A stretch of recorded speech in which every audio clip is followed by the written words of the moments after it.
Bapak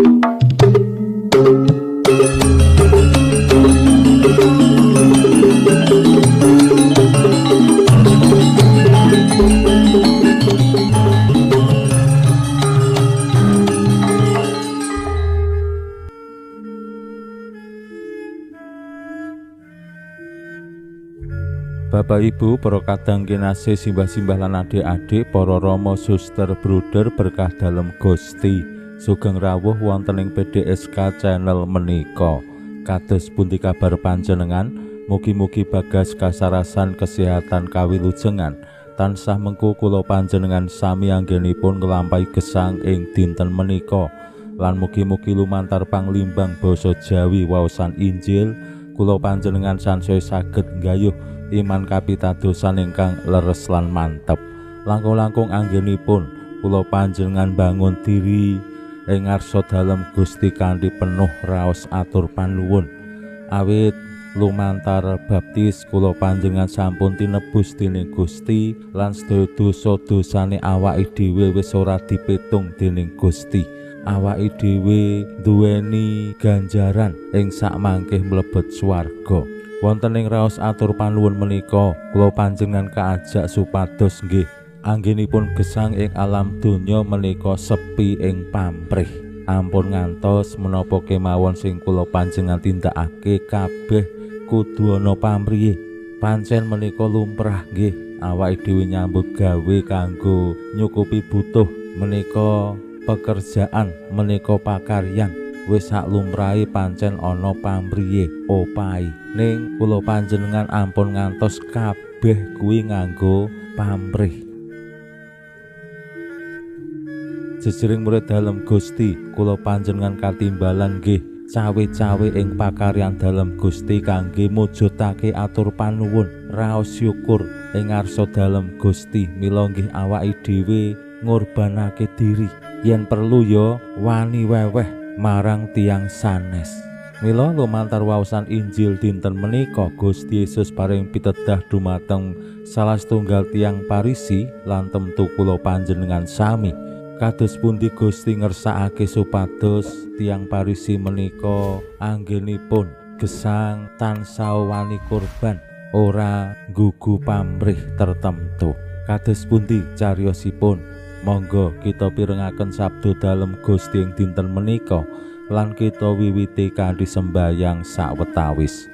Konjo ing asma dalem Hyang Rama saha Hyang Putra tuwin Hyang Roh Suci. Amin. Suwawi sami munjuk Gusti Yesus, sabda dalem Hyang Rama ingkang sampun manjalma, mugi karsa ngandika dhateng kawula wonten ing asepen ing telenging manah kawula. KBKO kegiatan lan panglipur ingkang manjing ing sabda dalem kapenuwana kawula mawi ra ing kawicaksanan dalem. Mugi-mugi srana anggen kawula maos lan mirengaken sabda dalem kawula sansaya nunggil ing sampeyan dalem. Amin. Waosan Injil kapetik saking Injil Lukas bab 11 ayat 12 ngantos dumugi 11.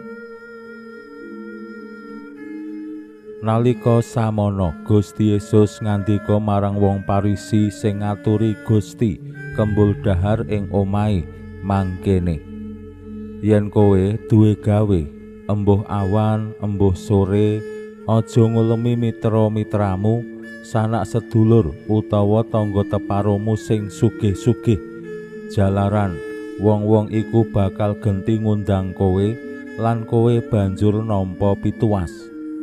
Nanging yen kowe duwe gawe ngundanga wong-wong miskin, cacat, lumpuh lan wuta, kowe bakal begja, jalaran wong-wong mau ora bakal bisa males.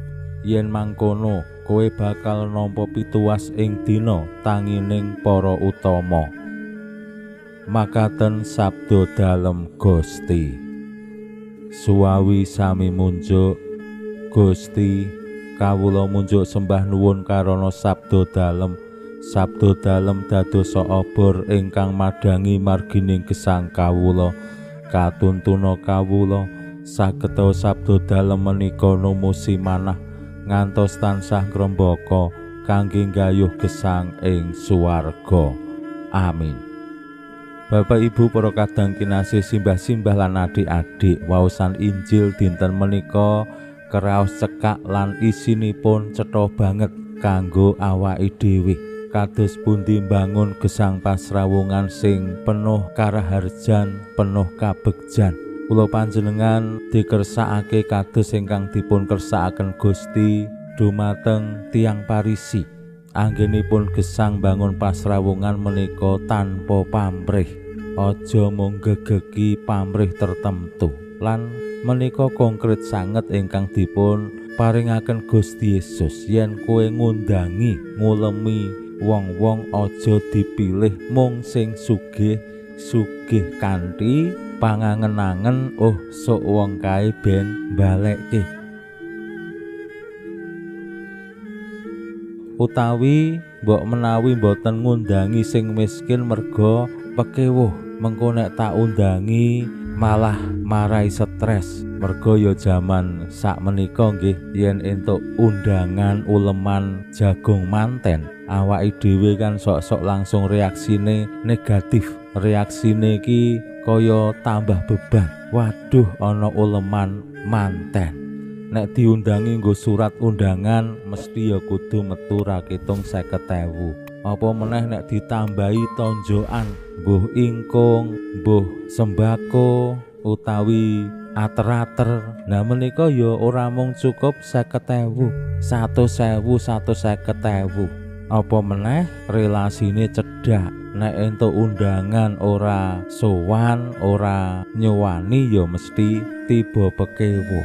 Mila tumraping kula panjenengan sami, menapa ingkang dipun ngendikaken Gusti Yesus estu dados tuntunan. Kados pundi kula panjenengan bangun gesang menika kanthi tulus, kanthi ikhlas, kanthi murni, aja kakean pamrih. Ora mung bab undangan mantenan, ning nggih bab maneka warni anggenipun bangun pasrawungan, termasuk anggenipun kula panjenengan pelayanan ing pasamuan.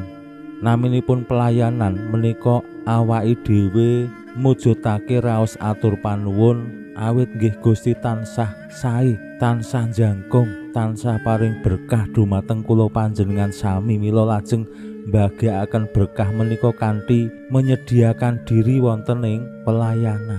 Anggenipun kula panjenengan pelayanan ya kanthi bungah, kanthi total, kanthi sak sae-saenipun. Aja ngasih wis pelayanan isih grundel, isih mengeluh, isih kurang, utawa pingine digatekke, pingine kabeh dicukupi, pingine kabeh do memuji aku lan sak panunggalane. Nah menika pelayanan sing kakean pamrih. Pamrihe pelayanan menika nggih namung siji, atur panuwun awit panebusan dalem Gusti sing diparingake marang aku. Yen kula panjenengan gadahi motivasi sing mekaten, uripe awake dhewe langkung begja. Mila Gusti kala wau ngendika, kowe bakal begja jalaran wong-wong mau ora bakal bisa males. Yen awake dhewe wonten ing gesang menika golek pamrih, ya wis ora bakal duwe sangu kanggo sok emben awake dhewe sowan Gusti. Nek kabeh wis dirampungi ing alam donya menika. Mila kadangkala kula sok mikir dadi rama menika lak anggere misa entuk salam tempel, mbuh kuwi Stips utawi Eurastole utawi intensi. Dereng malih umat menika lak estu murah hati. Kadangkala yen mangertos ramane udut terus nambahi rama menika nggih tumbas rokok. Nah, kadangkala kula nggih mikir nek pelayananku wis dibayar tanda kutip nganggo Stip, nganggo intensi, nganggo Eurastole, terus sanguku sok emben yen aku sowan Gusti apa? Mila wonten ing saperangan umpamane sakramen tobat utawi lisah suci utawi misa jenazah, lajeng Stip Eurastole menika dicaosake malih marang brayat. Nah menika kanggo srana ben aku oleh pituwas saka swarga, ora saka manungsa. Lan temtu kathah sanesipun yen kula panjenengan upamane tumindak becik marang liyan, ya pamrih apa supaya aku sok emben entuk pituwas sing bales ki Gusti dhewe marang aku. Lemah teles Gusti sing paring piwales. Mugi-mugi kula panjenengan sami jejering murid dalem Gusti nggih wantun ing jaman menika tetep nggadhahi manah sing penuh atur panuwun, anggenipun tumandang gawe nggih kanthi tulus ikhlas, menapa malih wonten ing pelayanan-pelayanan, supados menapa ing sakmangkih Gusti piyambak sing paring pituwas. Pinuji Allah sakmenika sarta ing salami-laminipun. Salam sehat, salam bahagia, salam katentreman. Lan mugi-mugi lumantar panglimbang dinten menika kula panjenengan tansah jinangkung ing berkah dalem Gusti ingkang Maha Kuwasa, Hyang Rama saha Hyang Putra tuwin Hyang Roh Suci.